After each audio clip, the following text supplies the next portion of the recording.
अभी रिसेंटली कुछ दिन पहले ही मेरी एक 5 मंथ्स प्रेग्नेंट फ्रेंड थी, उसने अपना बेबी खो दिया just because of UTI, urine infection. Yes, लोग इसको बहुत हल्के में लेते हैं, मानते नहीं है कि यूरिन इन्फेक्शन कोई इतना बड़ा इशू है, लेकिन जब किसी के साथ हो जाता है ना तो वो समझते हैं कि नहीं, यूरिन इन्फेक्शन प्रेगनेंसी में बहुत सीरियस इशू है, आपके बेबी को डिफेक्टेड भी पैदा कर सकता है। इसलिए चाहे वो हियरिंग इशू हो, बर्थ डिफेक्ट हो, कुछ भी हो सकता है। इसलिए आपको प्रेगनेंसी में यूरिन इन्फेक्शन को बिल्कुल जो है नजरअंदाज नहीं करना चाहिए।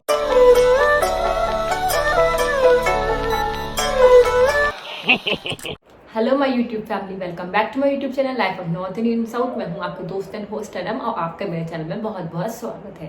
तो अगर आप मेरे चैनल में नए हैं तो मैं आपको बता देती हूँ, इस चैनल में मिलेंगी आपको बहुत सारी videos regarding pregnancy, normal delivery, labour pain ready कैसे होना है और एक्सरसाइजेस कौन सी करनी है नॉर्मल डिलीवरी के लिए, निपल इश्यूज क्या है, ब्रेस्ट फीडिंग इश्यूज क्या है, पंपिंग कैसे करते हैं, कैसे ब्लड सप्लाई इंक्रीज करनी है और पोस्ट प्रेगनेंसी प्री प्रेगनेंसी, दोनों इतनी डिटेल इन्फॉर्मेशन मिलने वाली है कि आप बहुत ज़्यादा खुश होंगे कि आपको चैनल सही मिल गया। तो इसलिए इस चैनल को सब्सक्राइब ज़रूर करिएगा, कहीं आपको देर ना हो जाए। और मेरे चैनल को एक बार देख लिया, अगर आपको लग रहा है ना कि मैं ऐसे ही बोल रही हूँ तो आपको देख लिया, बहुत ही डिटेल वीडियो होने वाली है।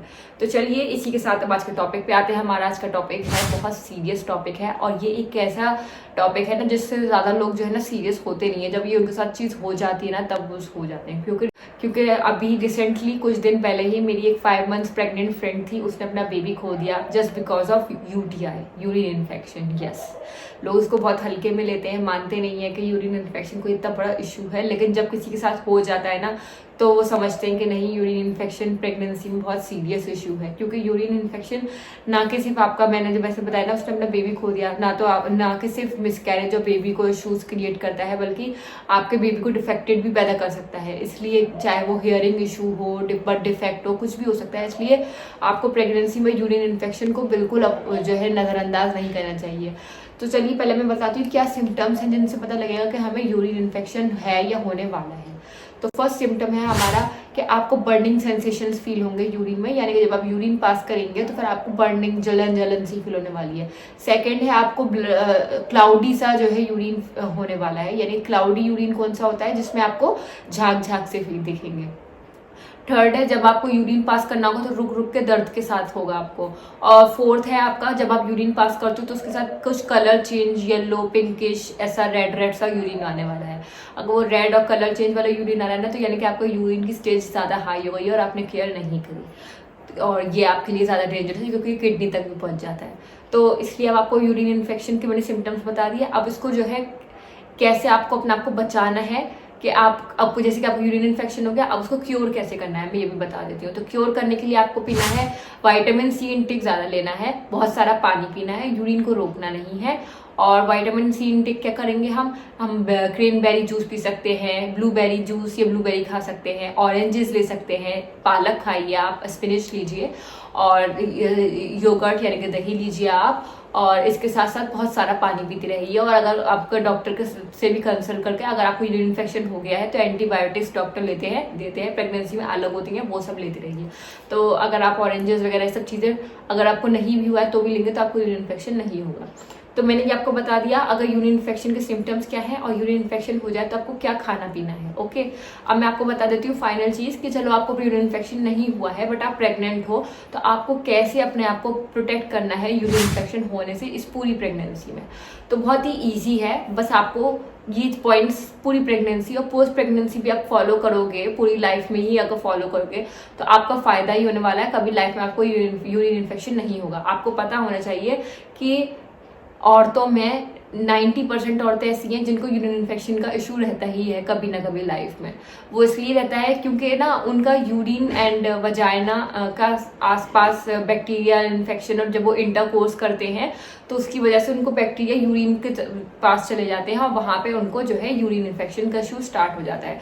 तो इसलिए जो है औरतों में ये चीज़ बहुत ज़्यादा है और जिसकी वजह से औरतें यूरिन इन्फेक्शन में सबसे ज़्यादा तकलीफ देर चीज़ें फेस करती हैं लाइफ में। तो मैं आपको बता देती हूँ आपको कैसे यूरिन इन्फेक्शन से बचना है इस पूरी प्रेगनेंसी। सबसे पहली चीज़, खूब सारा पानी पीजिए। सेकेंड चीज़, कि आप वॉशरूम जाओ तो आपको अच्छी तरीके से वॉश करना है और वहाँ से ऐसे ही आप अपने अंडरवेयर पहन के नहीं बाहर आओगे। आप जब भी जो है वॉशरूम जाओ तो अपना वहाँ पे अच्छे से वॉश करके टॉयलेट पेपर से या फिर आपको कॉटन टॉवल से अच्छे से उसको क्लीन करके ड्राई करना है। उसके बाद ही आपको अपने अंडरवेयर पहन के बाहर आना है। अगर आप अपना अंडरवेयर गीला या वेट रखते हो बिल्कुल भी, चाहे वो वाइट डिस्चार्ज वाला वेट हो या फिर आपका वॉशरूम में जाने के बाद वाला वेट हो, तो आपको यूरिन इन्फेक्शन के बहुत ज़्यादा हाई चांसेस हो जाएंगे उससे। तो इसलिए आपको अपना अंडरवेयर कॉटन का ही पहनना है। सिल्क मूव और जो आजकल शाइनी वाइनी सिल्क विल्क के अंडरवेयर रहते हैं वो सब कुछ नहीं। प्रेगनेंसी में सिर्फ कॉटन के कंफर्टेबल वाले क्लोथ्स ही पहनिएगा। और जो है जो पैंट्स और अंडरवेयर भी पहन रहे ना वो लूज वाले एयर ही पास होते रहे ऐसे वाले पहनने हैं आपको।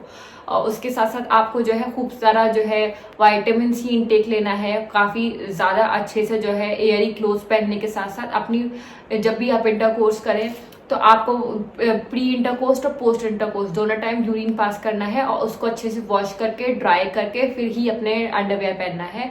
तो अगर आप इन पॉइंट्स का बहुत ज़्यादा ख्याल रखते हैं अपनी पूरी प्रेगनेंसी में, मैंने क्या बताया मैं रिपीट कर देती हूँ, बहुत सारा पानी पीना है, विटामिन सी इनटेक बढ़ाना है, जैसे कि ऑरेंजेस बहुत खाने हैं और आपको क्रेनबेरीज खानी है, स्पिनिच खाना है, दही खाना है, ये सारी चीज़ें। और इसके अलावा भी जो आप चीज़ें देख सकते हैं प्रेगनेंसी में विटामिन सी इनटेक बढ़ाने वाली हैं वो सारी चीज़ें आप खा सकते हैं।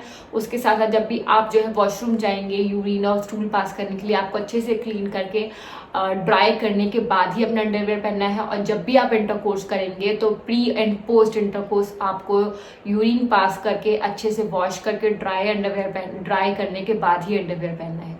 तो अगर आप इन पॉइंट्स को, जो मेरे 4 मेन पॉइंट्स बताए हैं, इनको अपनी पूरी प्रेगनेंसी और लाइफ में भी अगर फॉलो करेंगे तो आपको यूरिन इन्फेक्शन नहीं होने वाला है। तो इन पॉइंट्स का बहुत ख्याल रखिएगा ताकि आपका बेबी और आप दोनों बहुत सेफ और हेल्दी रहें और जल्दी ही आपको एक गुड न्यूज़ सुनने को मिले। क्योंकि मैं नहीं चाहती और कोई भी नहीं चाहेगा अपनी लाइफ में कि किसी के साथ भी ऐसी ट्रेजेडी हो जाए कि या तो उसका बेबी ही ना रहे या फिर अगर बेबी हो तो बर्थ डिफेक्ट के साथ या उसके साथ कुछ ना कुछ खराबी हो जाए। तो वो उससे ज़्यादा तकलीफ लाइफ में क्या ही हो सकती है, क्योंकि इतने दिल से अटैचमेंट हो जाता है, वो इतनी नन्ही सी जान को अगर कुछ त्रासी चीज़ भी जाती है ना तो बस एक माँ ही समझ सकती है कितनी तकलीफ की सिचुएशन है वो।